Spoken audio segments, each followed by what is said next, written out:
about how Rhodey basically stole the armor. And then I was like, yeah, what's the first thing he does? He goes and pimps it out with some rims. And like that didn't sound racist in my head, but then when it came out, I was like, oh, damn. You don't understand. Some of my best friends are in the military. It's okay. Some of my best friends put rims on things. It's okay. I felt like that guy that got busted on the on Jon Stewart the other night. Welcome to The Pull Bag. Join us as we dig out our latest comics and discuss them with a rotating panel of the GCRN crew. So sit back and enjoy this week's Pull Bag. Hello and welcome to The Pull Bag, which is the Punisher Bag. This is the second to last episode of Punisher Month. I am your host, TFG and Mike. Joining me is Ryan the Uneven Flow. Yo. Hello. Of course, also joining us is the Punisher Body Count crew of Jake and Dane. Hello, guys. Is two people really a crew? I think you need at least 3 or 4 to be a crew/gang. I thought at 3 or 4 it's a posse. I thought you just needed rims on your... Oh, never mind. At Sorry. 5. Oh. Wow. Does that mean he's a one-man crew? Never mind. Oh, boy. All right, so we're here tonight to talk about the epilogue to Rucka's run in Punisher WarZone. Ryan, run down the staff. All right, we forgot to do that last time around, too. That's what I said when I asked you for the rundown, you idiot. Oh, I thought you wanted, like, the synopsis. Here, I can do the synopsis of this. Punisher versus the Avengers. Yeah, that's fairly easy. Yeah, well, the credits are the same as it was last time. Well, except for the artists, because, I mean... Yeah, I was going to say, no, the credits aren't the same. Let's just go straight into the book with this, too, because, I mean, the writer is still Greg Rucka. The cover artist is Marco Cicchetto, which is also phenomenal. He does some great covers in this. I mentioned that last time. The big difference, though, is the artist is Carmine Di Giandomenico, and Dane's his cousin, so let Dane pronounce it. Okay. Oh. That's anyway, one of your weaker ones, Jake. Sorry. Fucking neckbeard. You know what? I don't need any more of a description for this aside from Punisher versus the Avengers. And what other description is there? Exactly. I mean, he frees Rachel. That's the other big plot point. And we have the ending. So yippee! But this is the fallout to Rachel's captured for killing Bolt, and this is how Frank reacts to it.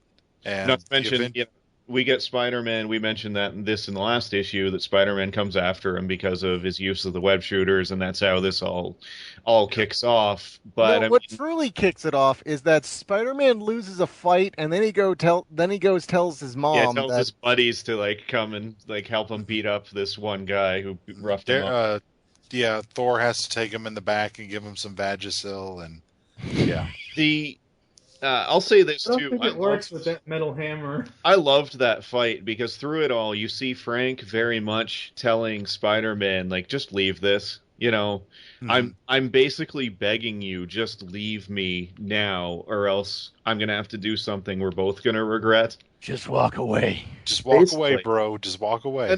But I mean, I liked that because Spider-Man does not inhabit Frank's world, and he cannot inhabit Frank's world. He is not, Spider-Man doesn't know what it's like to fight to the death. Mm-hmm. That's Frank's, every fight for him. And against the superheroes, and we'll get into it in a bit, against superheroes, it's basically a field day for him, because against guys like Iron Man or Thor, he can fight, absolutely without holding back, completely lethally. Oh, yeah. He doesn't have to hold back at all, and they make the plot point of it later that when he's shooting at Iron Man, he's using actual rounds, but when he shoots Spider-Man or the others, the gloves are on. Mm-hmm. He suddenly starts using rubber bullets because he knows he can actually hurt them. But against Iron Man, he can go to town on the guy, and I think, and Thor, obviously. And there's a part of him that I think enjoys that because he doesn't have to hold back. And it also makes him that much tougher for these heroes, all of whom have to hold back every single time they fight anybody. Yeah. But he doesn't. And, you know... And he deploys his ultimate weapon on Thor, which is beer. Yes. I will say really quickly, the one thing that I really loved about all 5 of these issues is how they incorporate, and I've said this in previous episodes covering Superior Spider-Man, how they incorporate the Daily Bugle. Now, what they do in a couple of these issues, specifically issue 2, it's basically a Safari web browser. Hilarious. Huh? That's hilarious.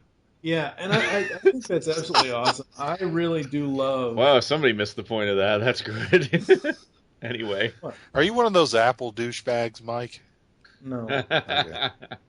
But I'm just saying that I like the style of how Marvel does the recaps like this with using the Daily Bugle. I think that's really that's more so my point. Where if you look at specifically like the first 5 issues of Superior Spider-Man, it's basically 4 panels. I see what you're saying. Yeah. So, Actually, I made a joke about that on Body Count one time. Like they were doing the recap as if it were a Daily Bugle article. But what they used for the picture on the paper was Frank swinging into the window. And I'm like, who was the fucking photographer that got that angle?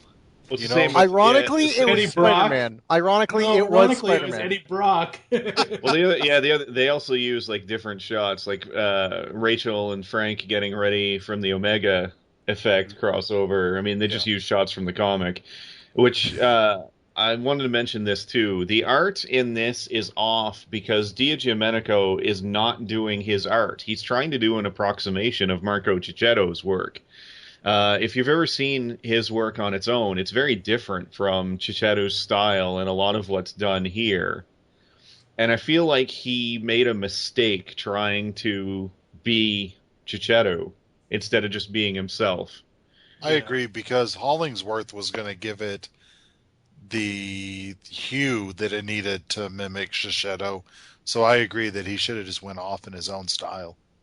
Yeah, I think that's what should have been done here. And I mean, it's not bad art. It's just when you're comparing it to the other or the rest of the run, it just really feels off all of a sudden.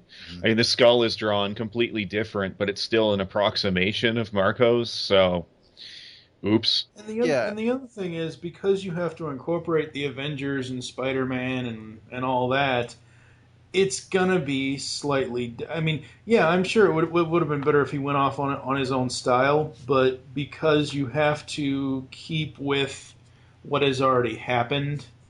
Oh, and I'll say this too, one touch I need to... desperately wanted to remember to mention. The skull in these issues... Take a real good look at the one eye. That's awesome. A nice touch. Yeah. The one eye of the skull is scarred, much like Frank's eye is, because in this he wears the eye patch because he's missing an eye, essentially.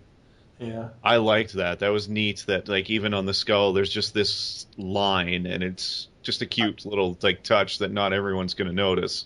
I think the rule of comics is, if you want to make your character more badass, you give them a scar and make them lose an eye. The one there were a couple of panels in this that I didn't really like, honestly.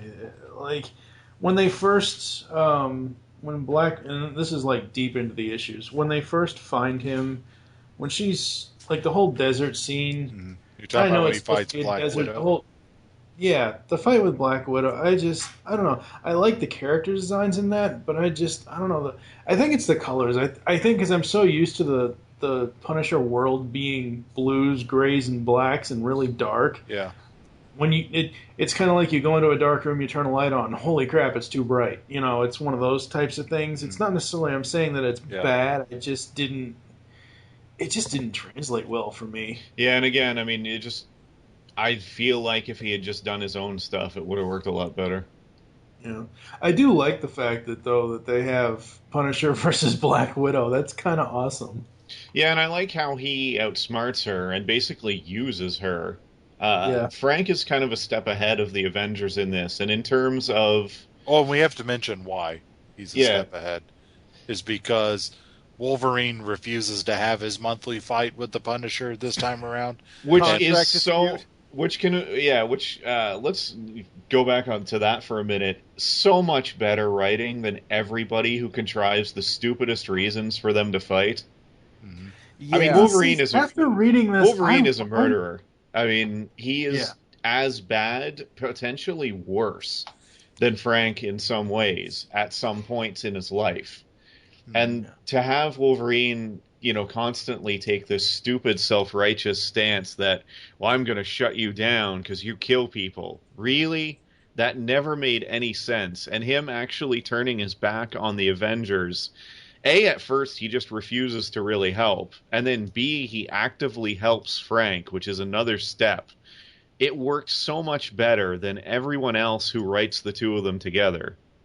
I so wish, and I don't think it's going to happen, but I so wish Rucka would do a Punisher Wolverine team up type thing. Obviously, after. And I don't know that Wolverine would actually work well with him as written by Rucka. It's just, as he tells Cap, some people just deserve to die. And he has no problem with what Frank's doing because he would probably do the same thing. Yeah. But he's, Wolverine's not street level. I mean, that's what Frank is. And, I loved that. That was a nice touch as well, that the interaction with each of them, even Black Widow, is not big on going after Castle, because she's another one that's killed. Yeah, she's got a lot of red in her ledger. Yeah, and Thor... anyway, Thor...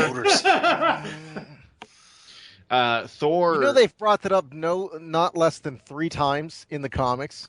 Yeah, I know. Even in the Spider-Man comics, it's like, hey, I don't know how you can cast any kind of shame on me. There's still red in your ledger. How would you even know to say that, Spider-Man? How would you? God damn it! Shut up. Yeah. Anyway, we pointed out that Spider-Man has killed a guy or two. Remember that, Dane? Yeah. Yes, he has. Yeah. The superior Spider-Man. No, the original has. Back in the 70s. Yeah. Well, we were reading the first appearance of Jigsaw, and Spider-Man punched this 2-bit thug, and then the way he's hitting the concrete, his neck is clearly broken, clearly dead. And back to this, Thor's interaction with Frank is really interesting because Thor just doesn't understand him. Thor doesn't understand a lot of Earthlings. I disagree. Really? I don't know. These two have nothing in common in a lot of ways. Although Frank points out maybe some that they do, Thor points out some that they do, but maybe they were both soldiers, kind of, right? Yeah, I mean, maybe Thor understands him, but I don't think he necessarily. I don't know. I just don't think he necessarily gets him completely.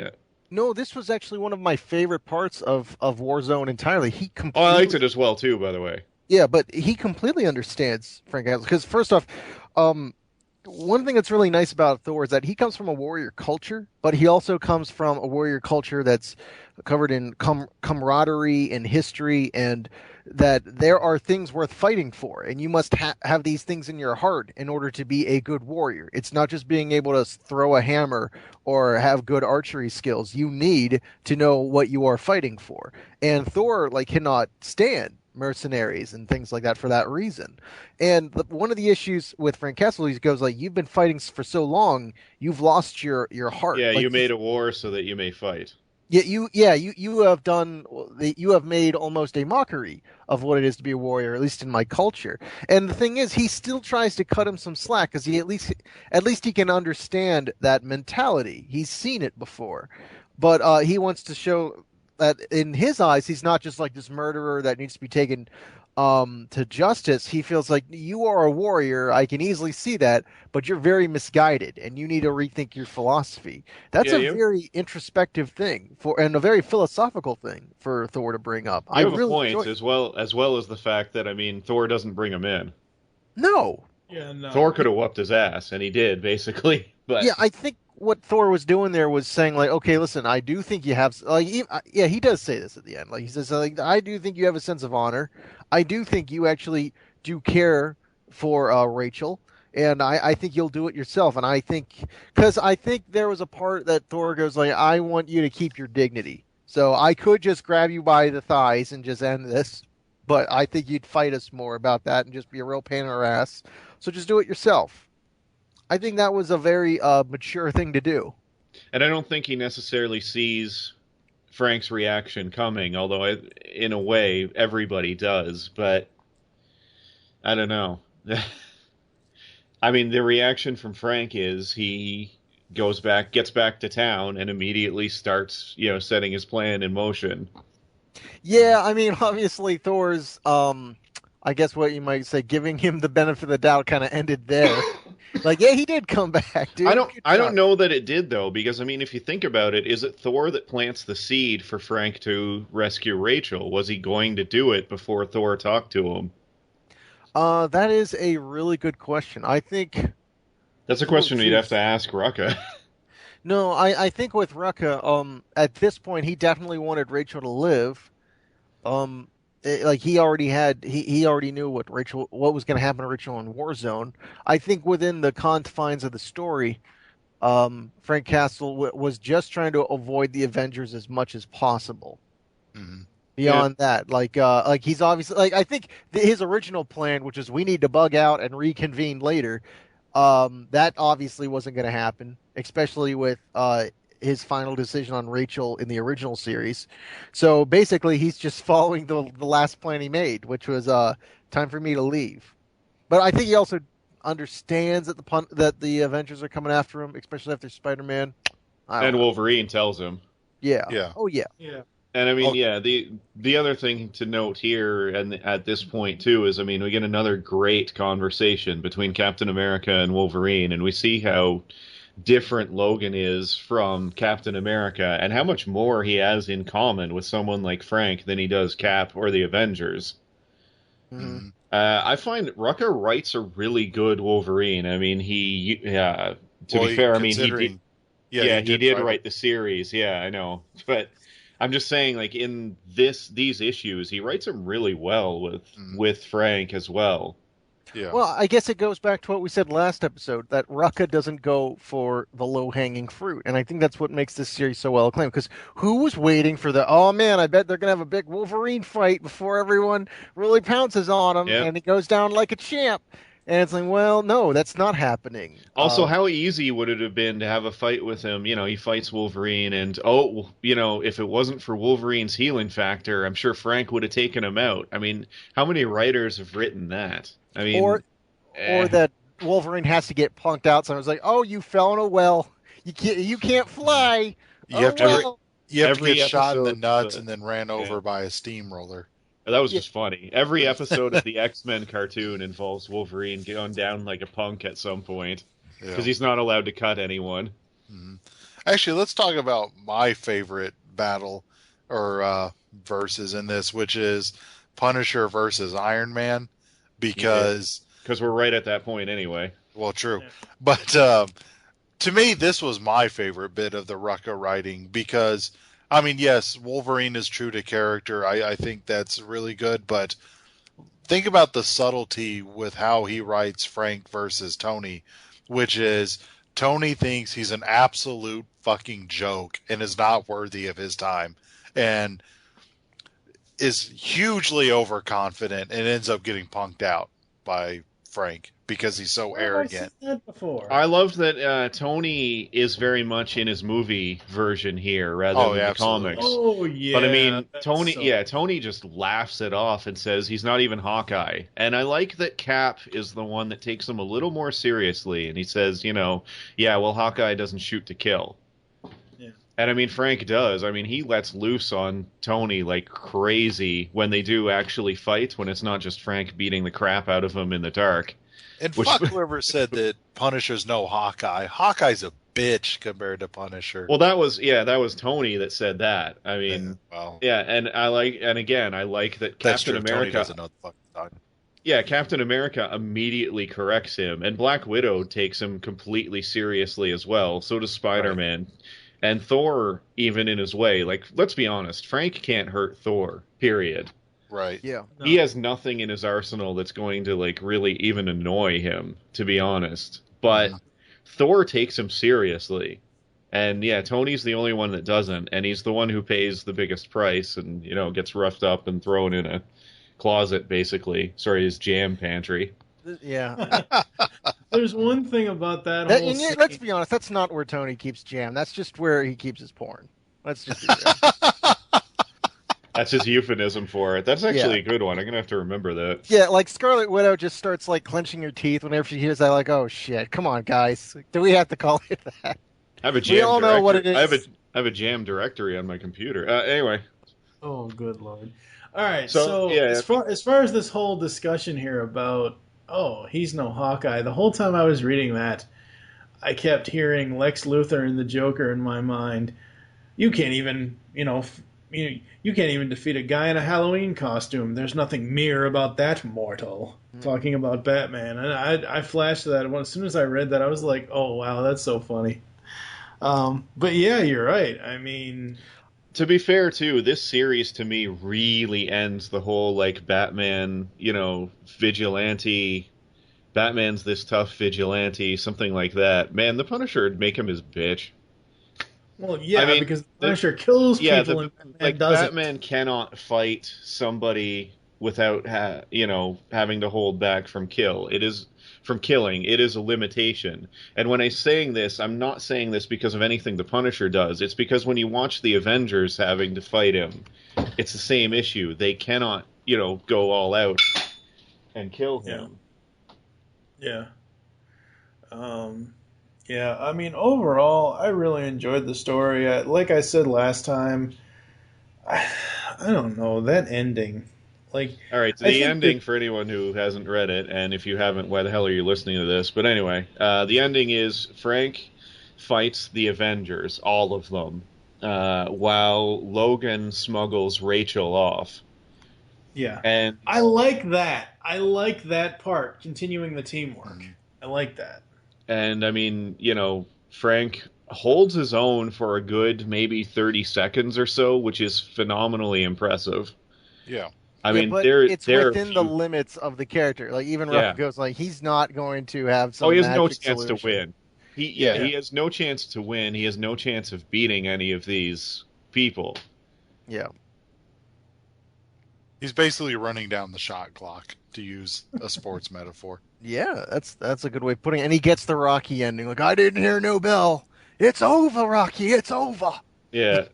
Although he does stand down. And then in the end, which I actually kind of hated how this ends. Yeah, he's thrown into a prison underwater. Like, okay. That's not what I mean. No. Like, I don't like how this basically comes to an end with Captain America just saying, "Stand down, Marine," because why didn't Captain just do it from the start? We were laughing about that so much when it first came out. Okay, but anyway, he's imprisoned underwater, which, all right, that's a little weird. Having said that, you can't just throw him back into prison. Good God, we've seen that 100 times. Yeah.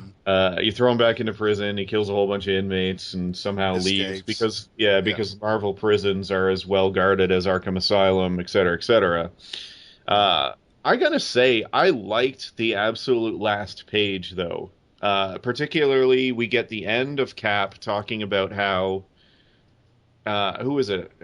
Is it Tony? No, it's Spider-Man who points out to him that, why doesn't it feel like we won? And Cap tells him, we didn't. And then at the last page, we get the end of that where he just says nobody gets to feel like they won. As in, we took them to war, nobody gets to in war, nobody gets to feel like they won. And we get this last page, which I did really like, of, it's clearly, it's Los Angeles. They also have the Hollywood sign. It was a little redundant, by the way, to put both in the same panel. Whatever. Oh, it might be better for a more international audience. I was going to say readers are dumb, so maybe you need... No, anyway. No, I mean... And, there's a woman who's being attacked by, 3 thugs, and suddenly all 3 of them go down with 3 gunshots. And we get the last panel of Rachel trying to help her up, wearing the skull. And I kind of like that. I like the idea of maybe revisiting Rachel in a few years. I can't help but think that they put that last page in there to tease, and I know it's not going to be called this, but I still think that was one of Spidey's best puns. I can't help they put this in here to tease, the Punisherette coming soon or something like that. Because I know, but I'm just saying that, like, for me, I was like, wait, that's it? Listen, she's going to get a mini. I guarantee she's going to get a mini. I hope so, because I love the Punisher, and I've loved, reading Frank Castle all these years. But I'm right there with you. What I really love, I would absolutely love to see somebody else as the Punisher. And I'm not talking, 2099 or any of the other, like, silly or weird alternate reality stuff. I just like the idea of seeing somebody else, because Rachel is very different from him, as is pointed out by him. Yeah. Actually, we may see Rachel here soon, because with this reboot, Frank's going to be in L.A. He could run into her again. Yeah, I've been badgering them to do something with her, but not for a while. Mm-hmm. I've suggested this to them, and I hope they do it, that I would love to see them mention her, or mention that there's somebody else out there, but not use her for quite some time, and just maybe revisit her when she's had a good enough time. Maybe, have a miniseries that's sort of Rachel Cole year one. Right. And then have the inevitable Didn't crossover. we kind of already get that, though? No, because this is her starting her true operation. She's still being trained under him. I'd like to see that first year of her on her own. You mean more like Punisher at year one? Essentially, but without using. Yeah, but when I hear year one, I think more of like origin story, and I'm like, we already got her origin story, but I get what you're saying now. Yeah. Really, her time with Frank in the Exchange, that was her Vietnam. Some people might think Iraq was her Vietnam, but they would be incorrect. Yeah. Overall, I like the art until the point of. There's some not great panels here, and again, I just wish he had just gone with his own style. His work is good. And I have to retread this tire. I don't really like Frank's beard and hippie haircut. See, I liked it here more than I did in Volume 3. I found it really weird. I thought the panel where Frank's twirling his mustache was really odd, though. So, yeah. All he needed to do was bust You're him away. obsessed with mustache twirlers. I hate Avengers. I must kill them all. Dude, that giant beard that Frank has looks really great when, in the last issue, when the Avengers are surrounding him at that theme park, Spider-Man gets in his face and he brings a shotgun to his chest. It looks like a hobo is beating the shit out of Spider-Man, and it gives me endless joy. Just like a hobo finally had enough of Spider-Man's shit. It just blows him right to the thorax. You've kept Ryan with the shotgun. Yeah. Hey Ryan, that was actually a pretty good Victorian era mustache twirling voice. Well, thank you. I will be the voice of the Punisher in his inevitable animated series we mentioned. So yeah. Oh yeah. Oh, I'm going to kill all of those evil mafia people. The mafia people, I guess, are the good guys in this series. All we want to do is run some numbers. Oh my God.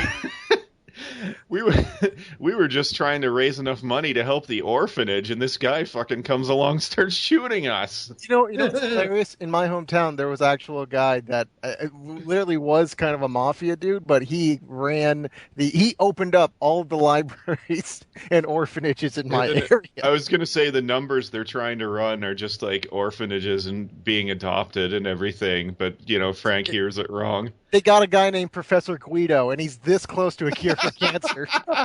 It's like, Mamma Mia!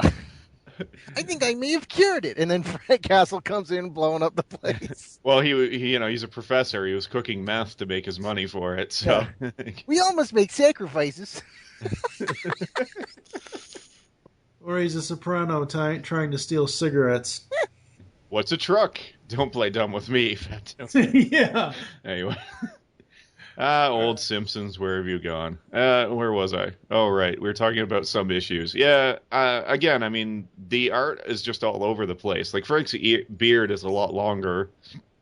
Yeah. Which, is a little weird. It's totally not tactical at all. Yeah, it's funny. I can live with it being short, but the longer one as depicted here is a little odd. Although, in his defense, he was out in the jungle. Mm-hmm. I sort of liked that we got a brief snippet of Frank Castle, World Traveler, again. It's been a while since he's left New York. I was actually when I was reading this, I was going, man, I would really like to see a miniseries where Frank is just in South America or even just in Mexico. I feel like there could be some really rich stories there if people really research the culture and don't just make it Scarface. Like, no, actually try and do something related to South American culture. Well, that time that he went down to Mexico under Baron's Run, where he tripped balls with the the medicine man and then fired that cannon, that was pretty badass. Yeah, exactly. There can be fun stuff there. Frank finally confronts his greatest enemy in Mexico, Montezuma's Revenge. The miniseries we've waited for forever. Yeah. And see, for me, I'm 10 pages of shitting. I'm the exact opposite. It'd still be better than Thunderbolts. Oh, zing! Yeah. For me, I'm the exact opposite. I want to see him in more of a North Pole kind of situation, honestly. I know that's far-fetched. Up Santa?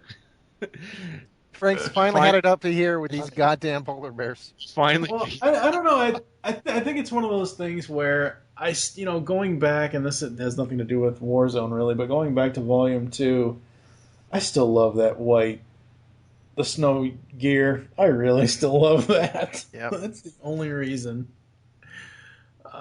As far as Warzone goes, like Ryan said, the art is all over the place. The story still flows from the It's a whole lot quicker than anything in Rucka's run. I mean, I'll give him that. It's interesting that, Rucka can still write a good story that's quick, too. He can do both.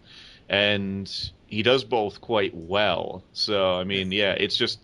If you look at it in context of, is this a continuation of the other series, I'm actually happy Marvel renumbered this because, it works so much better as an epilogue. It just, it's not a good continuation. Does anyone here watch Arrested Development? Yes. No. Did you ever see season 4 on Netflix? Yes.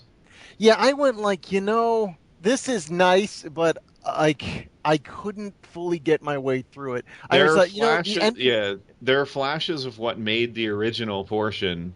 Yeah. And I understand that they had their problems in production, like they couldn't get everyone to film at the same time. That's fine. But I was like, you know what? Season 3 ended in a way that I think I'm okay with just that. I don't need more. And I think that's what happened here with Warzone. Like, there's been a few shows like that. Futurama ended perfectly with The Devil's Hands Are Idle Playthings. There were good episodes after, but did we really need it that badly? So, It's kind of like Dragon Ball Z. It should have just ended after Cell. We didn't need this great Saiyaman saga or this Majin Vegeta bullshit. All right, you lost me. Anyway. Yeah, but no, did you know Billy West actually said that Matt Groening, or whoever, how you say his last name, he actually said that he came after they did the final episode that aired on Comedy Central. Billy West went up to Matt Groening and said, "Hey, I really hope you thought I gave it my 100%. It was an honor to work on this show." And Matt Groening said, "Oh no, we're working to get it back on the air. Don't you worry. There's things in the mix." And Billy West said that's what the guy told him. And if that's true, go fuck yourself, Matt Groening. Just let Futurama be well remembered. Well, to be fair, he's dragged The Simpsons through the dirt for 13 years now. So. I don't even like The Simpsons anymore. Actually, we shouldn't even go into that. No. Yeah. We'll be here all night. Let's talk about whether or not the Punisher is relevant for another 3 hours. Yeah. Well, first off, he's really like Superman, Spider-Man, and Batman put together. Combined. You know, Mike, you bring us on the show, and you realize our show runs like 2+ hours, and you expect us to fit it in. Well, I figured that these guys would go long. And I'm not going to lie, I got so much I want to talk to the two of them about, too, that we could probably do an 8-hour podcast. We will, in the future, we will do multiple discussion-based episodes where the four of us can come on and discuss all this shit. Yeah. The whole point of having you guys even on this was to give it some sort of credibility, since I wasn't. Wow. I knew of the Punisher. Wow, this has got to rank up there with like compliments. Yeah.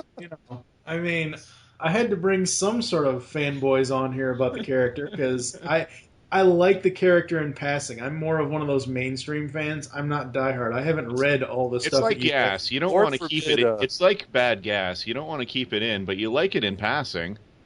Oh, yeah. No? Lord forbid geek has... On that note, we're going to take a break. What's your problem? You think that's funny? Oh, my God. My grandfather? What the fuck, Ryan? Good Lord. We'll be back after this.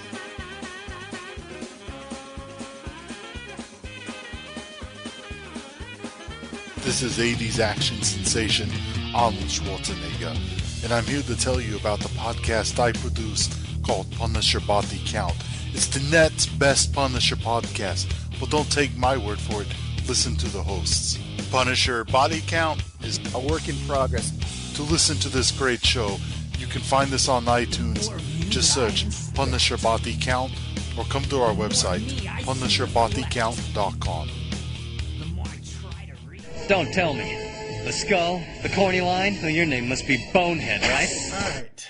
We are back, and we're gonna give final thoughts and ratings on Warzone. For me, I gotta give it 3 stars, barely passing. The art, like Ryan said, is all over the place. There were times where I didn't really care for it. The story is good, and I liked it except the ending. I think the issue 16 of Volume 3 ending is so much better than, oh, hey, here's Punisher at in L.A., yay. No. What about you, Ryan? I still liked the ending. All right, if you want to call me stupid for this, you're welcome to. There's way better reasons to, by the way. But I cannot give this anything below 5, simply because Punisher versus the Avengers. Sorry. I just love this. I mean, issue 4 is one of my all-time favorite issues of anything, really. I just enjoyed this thoroughly. I like the Avengers, but I mean, even I sort of grow weary of their sort of sanctimonious bullshit. We'll never kill anybody, or, everyone deserves fairness and love. Yeah, right. I don't know. And, I mean, the cover work, I adore. I mean, the one was my background for like a year. I don't know. There's a lot of flaws. It is by no means a perfect comic, but for me, I pretty much have to. I mean, I just enjoyed the SmackDown too much. Jake, what about you? I'm gonna go 4 stars. Oh, you forgot to take off every hair of his beard. Yeah, I know. Yeah. I'm going to go 4 stars because, like Ryan said, I do like these fighting the Avengers. I thought that it went exactly like it could. I mean, it's easy to let Frank win on some technicality or something, but I think they did blow on Spider-Man. Oh, sorry. Yeah. I think where it really suffered, it was 3 main problems. One, like it's already been said, the art. The art was not up to par. Secondly, I don't like the Thor Punisher fight. I realize that there's nothing the Punisher could have done against Thor, but to me it seemed odd that the two of them would just have a beer, and I'm not really into that scene the way other people are. And then lastly... i.e. your partner, apparently. Yeah. I like it. Anyway. And lastly, it really does bother me that Captain could have ended it by calling up Frank on the phone and being like, hey, Frank, what's up, man? Hey, I'm going to go and need to order you to stand down, all right? Thanks, champ. I don't think he would have done it. I think it's just because Frank had already been smacked around. Also, to be fair, on the other hand, too, Frank by this point knows he's done what he wanted to, which is get Rachel away. I guess, but what I'm saying is whenever Spider-Man brought up this whole cockamamie idea about taking on the Punisher, Cap could have been like, all right, hey man, give me your cell phone real quick. Well, in terms of annoying Punisher tropes, we mentioned a bunch of them. Like every time the Punisher sees Wolverine, they have to fight for no apparent reason, even though they've should not. Right. And we mentioned that Rucka doesn't do the easy thing with him, with Spider-Man, with anyone else. So I mean, I give him a lot of leeway, but yeah, he kind of did the easy thing with Cap because that's the really, and I've never understood it. That's the stupid trope that every time they meet, Cap says like something to him, and Frank's like, "Yes, sir." Yeah, okay. Well, that's because Frank Castle, at the end of the day, he still is a patriot. That doesn't get played up enough these days, but he is a patriot. He does believe in America. Even in Max, Microchip mentions that. Or like, Valley Forge. Yeah. And then the last thing I want to add to my rating is I really love what they did with Rachel at the end, and I want to read an Alves miniseries. Alves. I would love to read a miniseries with her. I just don't think that the ending to this storyline. The ending to the storyline could have been just that page where Frank goes to jail, Rachel gets away, and I would have been fine. The fact that they had to, I guess, quote unquote, attempt to market her for future endeavors. That is not remotely what it was, but all right. I know that wasn't what it was, but yeah. Well, I can see why you would say that, though, in all honesty. All right. But Dane, he's wrong. Thoughts and rating? Yeah, I'm actually going to mark this down as a 3.5. And to be fair, that still means I liked it. I liked it just fine. But upon rereading this for the show, I just realized, man, as much as it was nice to see Rucka being able to maybe wrap some things up, I couldn't really fall back on that argument as much anymore. No, he wrapped things up pretty okay in the original series. This was just a fun, let's try and, like, from an editorial standpoint, it was, let's do this Avengers idea you had that we won't be able to get to, because that was a year 3 idea. So let's just make this the end as a big going away finale. And once again, it was very well done, and I thought the fight scenes, and the other problem is that, I don't know, just having Frank Castle go up against superheroes, that always makes me uncomfortable as a reader, because once again, you are dealing with a human being, and if you have to pull something out of your ass, then it's no good. But to Rucka's credit, he actually used asymmetrical warfare and understood that he was going to lose. I loved that. But like I said, maybe this would have worked better if there was some more lead up to it. But to me, it was just like this nice extra thing. It's not something I would consider critical to the Rucka Punisher experience. No. All right. Well, that's going to do it for us. And join us next time when Ryan and I talk about Trial of the Punisher, the 2-issue miniseries. For now, I am TFG and Mike with Ryan the Onion Flow. Jake the Trouser Snake. What? Were you expecting more from me? Jeez. Anyway. No, I was waiting to see which one of them was going to go first. Okay. Oh, well, I guess I'll be DJ Dane, the main man, Lamorte. So, there you go.